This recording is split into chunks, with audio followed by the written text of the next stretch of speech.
விக்கிரவாண்டி சட்டமன்ற இடைத்தேர்தலுக்கான வாக்கு எண்ணிக்கை காலை 8 மணிக்கு தொடங்குகிறது.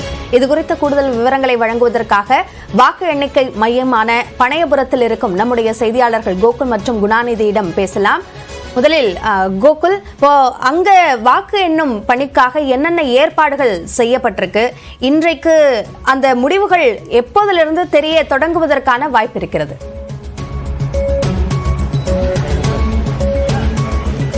விக்கிரவாண்டி சட்டமன்ற இடைத்தேர்தலுக்கான வாக்கு எண்ணிக்கை காலை 8 மணிக்கு தொடங்க இருக்கிறது. முதலில் தபால் வாக்குகள் எண்ணப்பட இருக்கிறது.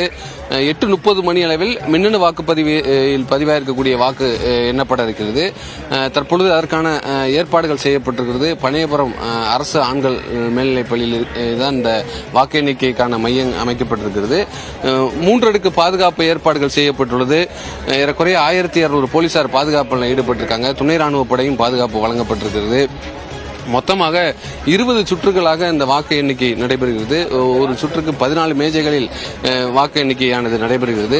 மின்னணு வாக்குப்பதிவு இயந்திரம் இருக்கக்கூடிய அந்த அறை சீல் வைக்கப்பட்ட அறை மாவட்ட தேர்தல் அதிகாரியும் மாவட்ட ஆட்சியருமான திரு பழனி அவர்கள் வந்து முகவர்கள் முன்னிலையில் அந்த சீலை அகற்றி அந்த மின்னணு வாக்குப்பதிவு இயந்திரத்தை எண்ணக்கூடிய இடத்திற்கு எடுத்துச் செல்வதற்கான ஏற்பாடுகளும் காலை 8 மணிக்கு தொடங்க இருக்கிறது. அதற்கு முன்பாக தபால் வாக்குகள் மற்றும் மூத்த குடிமகன்கள் மாற்றுத்திறனாளிகள் என மொத்தமாக 1111 வாக்குகள் பதிவு செய்யப்பட்டிருக்கிறது. அந்த வாக்குகள் முதலில் எண்ணப்படுகிறது. அதன் பின்னர் 1,95,495 வாக்குகள் மின்னணு வாக்குப்பதிவு இயந்திரத்தில் மொத்தமாக பதிவு செய்யப்பட்டிருக்கிறது. ஒவ்வொரு சுற்றுகளாக என்ன முடிவுகள், அதாவது முன்னணி விவரங்கள் வெளிவர தொடங்கும். மொத்தமாக 29 வேட்பாளர்கள் களத்தில் இருக்கிறார்கள். திமுக, பாமக மற்றும் நாம் தமிழர் கட்சி என மும்முனை போட்டி விக்கிரவாண்டி சட்டமன்ற இடைத்தேர்தலில் நிலவக்கூடிய நிலையில காலை 8 மணிக்கு சரியாக வாக்கு எண்ணிக்கை தொடங்குகிறது. முதல்ல தபால் வாக்குகள் எண்ணப்படுகிறது. அதன் பின்னர் மின்னணு வாக்குப்பதிவு இயந்திரத்தில் பதிவான வாக்குகள் தனித்தனியாக எண்ணப்பட இருக்கிறது. 20 சுற்றுகளில் எண்ணப்பட இருக்கிறது. மொத்தமாக காலை 9 மணியிலிருந்து முன்னணி விவரங்கள், அதாவது முதல் சுற்றுடைய விவரங்கள் எல்லாம் காலை 9 மணியிலிருந்து வெளிவர தொடங்கும். 12 மணி அளவில் வாக்கு எண்ணிக்கை நிறைவு செய்வதற்கான வாய்ப்பு இருக்கிறது. ஒட்டுமொத்தமாக இந்த வாக்கு எண்ணிக்கை மையம் முழுவதுமே பலத்த பாதுகாப்பு ஏற்பாடுகள் செய்யப்பட்டுள்ளது. வேட்பாளருடைய முகவர்கள் தீவிர சோதனைக்கு பின்னர் தான் உள்ளே அனுமதிக்கப்படுகிறார்கள். உரிய அடையாள அட்டை வைத்திருந்தவர்கள் மட்டும்தான் உள்ளே அனுமதிக்கப்படுகிறார்கள்.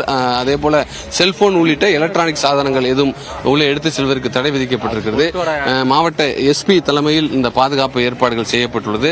இன்னும் சரியாக காலை 8 மணி அளவில் தபால் வாக்குகள் முதலில் எண்ணப்பட இருக்கிறது. அடுத்த கட்டமாக மின்னணு வாக்குப்பதிவு இயந்திரத்தில் பதிவான வாக்குகள் 8:30 மணியிலிருந்து எண்ண தொடங்க இருக்காங்க. அபிநயா, கோகுல் இணைப்பிலேயே இருங்க. தொடர்ந்து நம்முடைய செய்தியாளர் குணாநிதியிடம் பேசலாம். குணாநிதி, அங்கேயும் மழை பெய்திருக்கிறது. இதனுடைய பாதிப்பு எதுவும் ஏற்படாமல் இருக்கிறதுக்கான ஏற்பாடுகள் எல்லாம் உறுதி செஞ்சிருக்காங்களா? வேற என்னென்ன விஷயங்கள் அங்கு கவனிக்கக்கூடியதாக இருக்கிறது?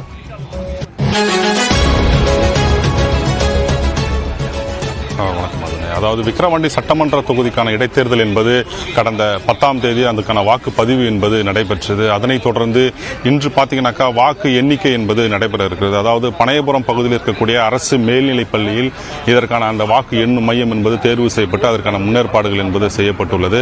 இந்த நிலையில தான் பார்த்தீங்கன்னாக்கா தொடர்ந்து, அதாவது இந்த விக்கிரவாண்டி இடைத்தேர்தலில் பார்த்தீங்கன்னா திமுக, பாமக, நாம் தமிழர் என மொத்தம் 29 வேட்பாளர்கள் வந்து களத்தில் இருக்கிறாங்க.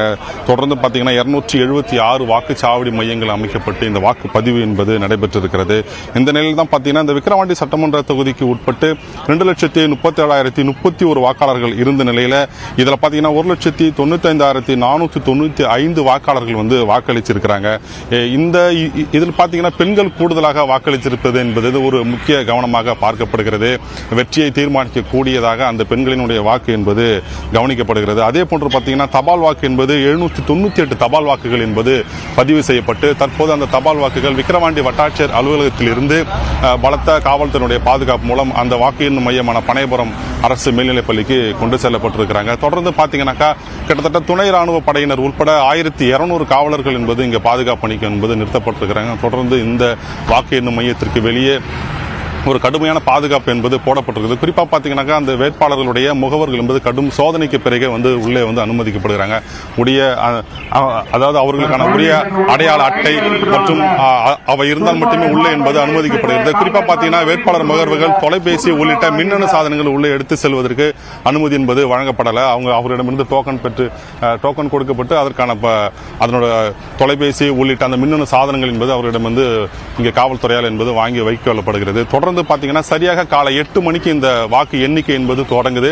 இதுல பாத்தீங்கன்னா கிட்டத்தட்ட 14 மேசைகள் 20 சுற்றுகளாக இந்த வாக்கு எண்ணிக்கை என்பது நடைபெற இருக்கக்கூடிய சூழல்ல சரியாக மதியம் 12 அல்லது ஒரு மணிக்குள்ளாக இதனுடைய முழு விவரமும் நமக்கு தெரிய வரும். இந்த நிலையில தான் பாத்தீங்கன்னா இந்த வாக்கு எண்ணிக்கை என்பது சரியாக ஒரு 8 மணிக்கு தொடங்கி அதாவது விரைவாக முடிவதற்கு வாய்ப்புகள் அதிகமாகவே இருக்கிறது. விக்கிரவாண்டி இடைத்தேர்தலுடைய முடிவுகள் என்னவாக இருக்கும் என்பது சார்ந்த எதிர்பார்ப்பு அதிகமாக இருக்கக்கூடிய நிலையில் அங்கிருக்கக்கூடிய கள விவரங்கள் என்ன என்பது குறித்த விவரங்களை பதிவு செய்தமைக்கு நன்றி கோகுல் மற்றும் குணாநிதி.